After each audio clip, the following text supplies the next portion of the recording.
Namaste. Welcome. Lately I've started to say that it's mindfulness plus plus plus. And I think mindfulness is great. The fact that it's catching on and that more and more people are doing that is wonderful. But to be mindful just means to pay attention, to be aware, here and now. Not to think about the past, not to worry about the future, but to just be in the moment. And I think it comes from the Zen practice. That's where they started to use the word mindfulness way back in time, and now it's caught on in the West. So it's wonderful, but it just means to sit down regularly, ideally, and to look inside, follow the breath, and observe. Be a witness to whatever is going on, without grasping it and without holding on to it. That's not emphasized so much, I guess, in mindfulness practice, the idea of letting go and surrendering, but just observing. But if you observe long enough, hopefully you get tired of the same old picture all the time. So then maybe you ultimately also let go.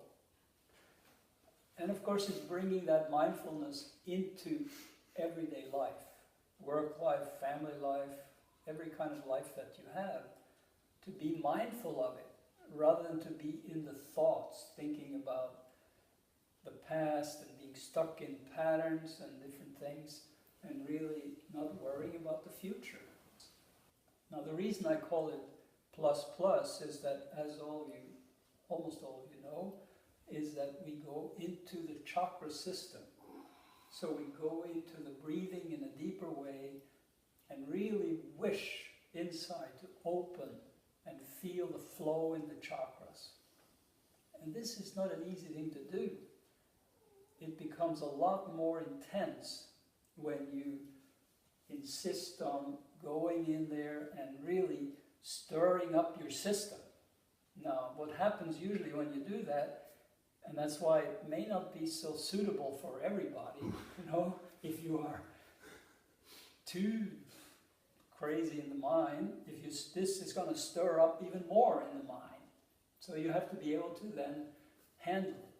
And when you go into these chakras, all of the seeds and various patterns and traumas and everything we've gone through are sitting there, waiting for us. And a lot of it we have just suppressed and repressed. So when we start to really go inside, not just observing on a lighter level, but we really go inside and say, okay, open up, heart. That heart is going to say, yeah, but when I did that the last time, I really got screwed. I got hurt like crazy. And then, the ego says, I'm not going to do that again. I'm not going to have that experience. So this practice, which I call it dynamic stillness practice, my teacher Rudy called it Kundalini Yoga, and that's basically what it is. It's yoga practice that emphasizes, having the Kundalini rise. But the Kundalini doesn't rise unless you go in and deal with all these things that are in the system. So, you have to meet yourself in the door on the way to that deeper awakening. So this is what this practice is, and it definitely can take you all the way to cleaning up the system and really feeling the oneness at the core of life. The Kundalini energy will clean up the system, and you can really feel that you are one with everyone. First of all, one with yourself and the fact that you are here, and then one with everyone you encounter. It doesn't mean that you have to be as close to everyone as people who are the closest to you, but it means that you don't have to judge anymore based on any kind of past patterns. You can just be open. And this is, of course, a big challenge, but it's also the most rewarding process you can go through. And if you really do it in depth, it will make you a better mother, father, brother, daughter, son, friend, teacher, worker, boss. It will make you better because you are more aware of yourself and you are more settled in that deepest part of you, which is identical with the deepest part in everyone else. So there will be some experience of flow and ultimately unconditional love there. And that, real love doesn't exist anywhere else except at the core of us. Everything else is business. And I have nothing against business, but business is, I pay you and you give me. Right? That's business. It's okay, but we want to not be caught in business. Like Fleming, you're a successful businessman, but you don't want it to be your prison.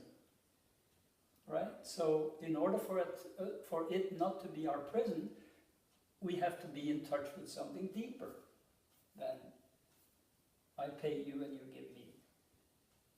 There's a real teamwork that's possible there. There's a real sense of flow with people. There is a possibility of love in the context of business, as everywhere else. Right? In everything in our life, there is a possibility for flow and life and love. But this is challenging. It's really challenging.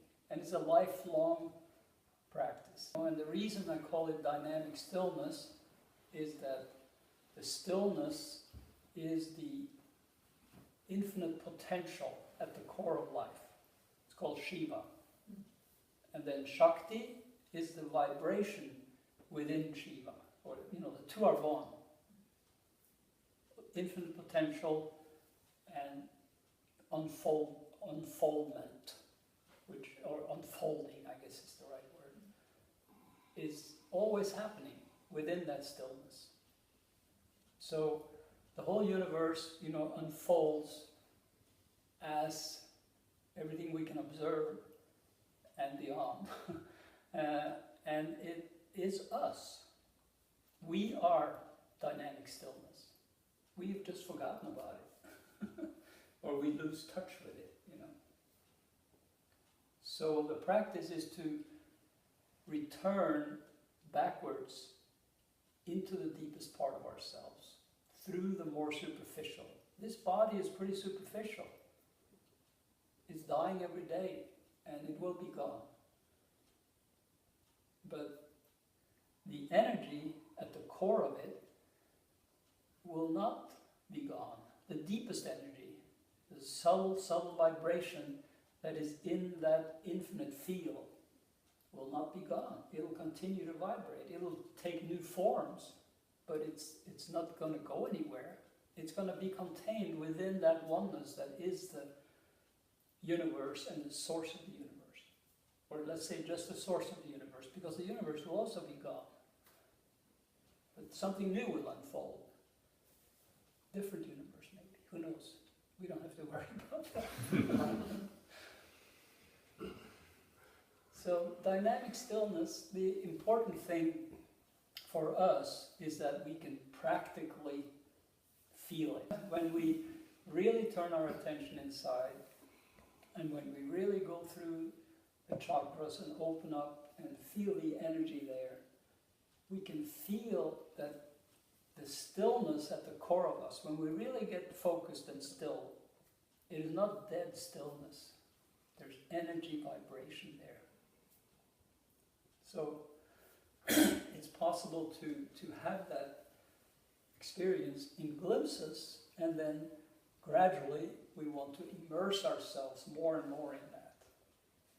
And in the process, there's a transformation happening. And that transformation can be very uncomfortable and challenging.